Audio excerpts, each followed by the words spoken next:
It is my honor to welcome the President of a free Iraq back to the Oval Office. President Talabani, thank you for coming. I admire your courage. I admire your dedication to a united Iraq. I admire the leadership you have shown, and I welcome you. We had a good conversation today about a variety of subjects. I told the President that I'm fully committed to helping the Iraqi government achieve important objectives. We call them benchmarks, political law necessary to show the Iraqi citizens that there is a unified government willing to work on the interests of all people. The President fully understands the need for the Iraqi government to meet certain benchmarks, and he is dedicated to achieving those benchmarks. We're working very hard, for example, on getting an oil law with an oil revenue sharing code that will help unite the country. Working very hard on debathification law and on reform, as well as provincial elections.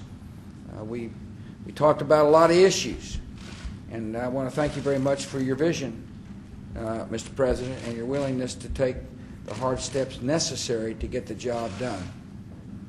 I told the President of a decision I have made. I've asked one of my top aides, Megan O'Sullivan, to return to Baghdad. Megan has been an integral part of our team here at the White House. She has been in Iraq before. She's going back to serve with Ambassador Crocker to help the Iraqis and to help the embassy help the Iraqis meet the benchmarks that the Congress and the President expect to get passed. And I want to thank Megan for her dedicated service to a free Iraq. Mr. President, it is important that you succeed. Failure in Iraq would endanger the American citizens, because failure in Iraq would embolden the enemies of a free Iraq.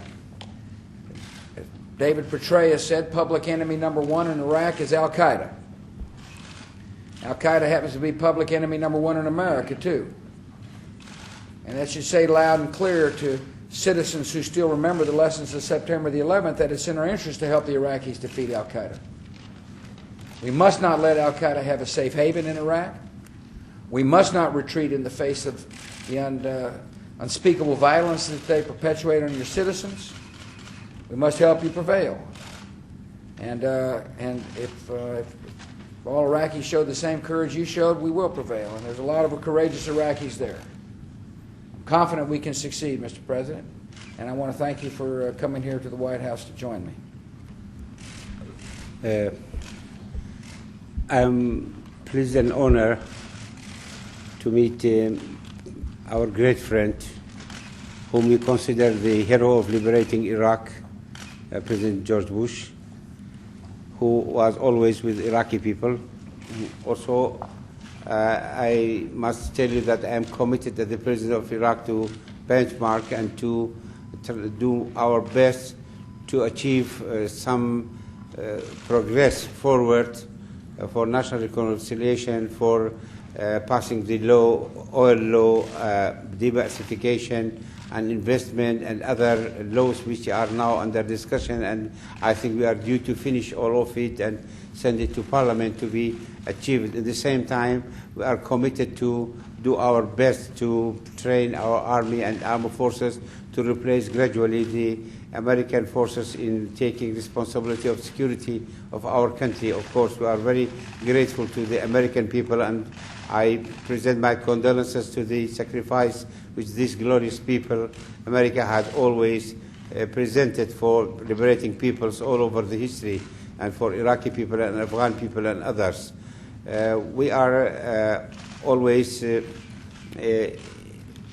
repeating our desire to strengthen the unity of Iraq and the unity of the national government, and to have the collective leadership in Iraq for dealing with all problems. And I briefed His Excellency Mr. President about what we have done and what we have achieved for this purpose.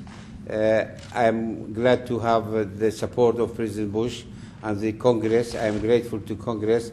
I told President Bush that I am grateful for the Congress for the last decision and for the X decision, which a resolution which was taken by Congress, the resolution of liberating Iraq at the time of President Bill Clinton.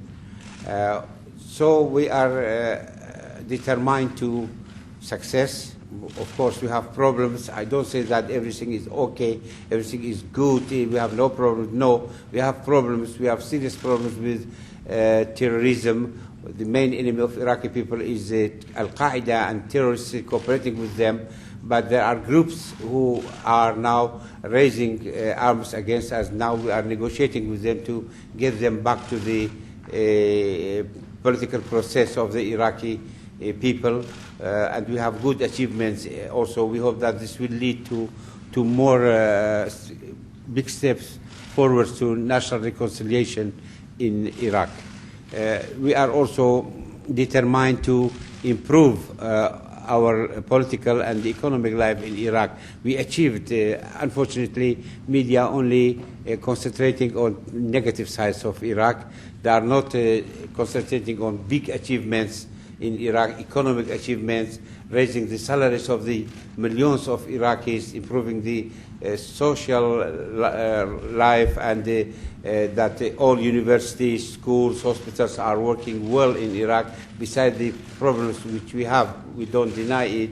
We are trying to overcome these difficulties, but we have some achievements thanks to the United States of America and our great friend, President Bush. We achieved some good important success. Besides some failure in the security, we have also successes in bringing democracy for the first time to Iraq. All kinds of democratic rights are now available for Iraqi people.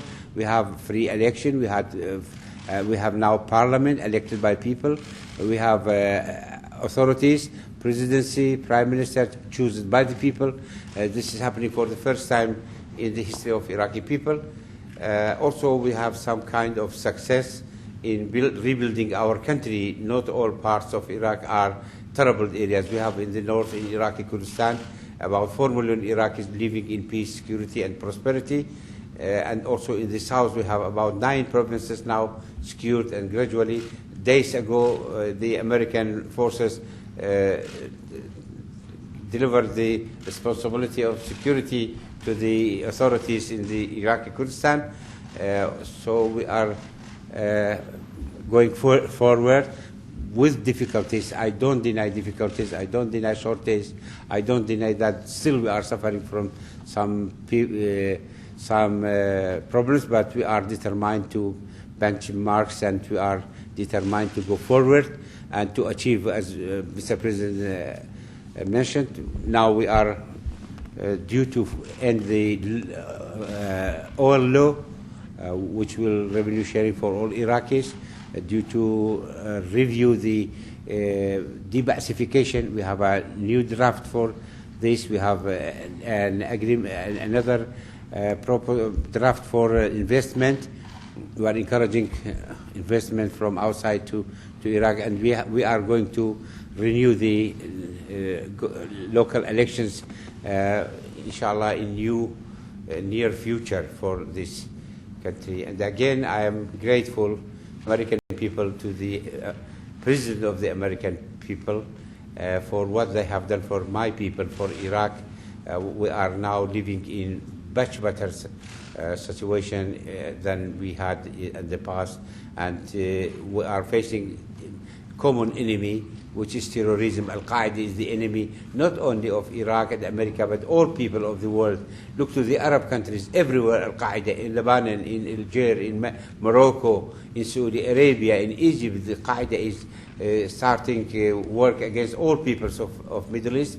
So we are fighting this enemy. And as President Bush said, there must be no place for Al-Qaeda in Iraq or in other places, because if they can have such a kind of basis, they will threaten Europe and the United States of America.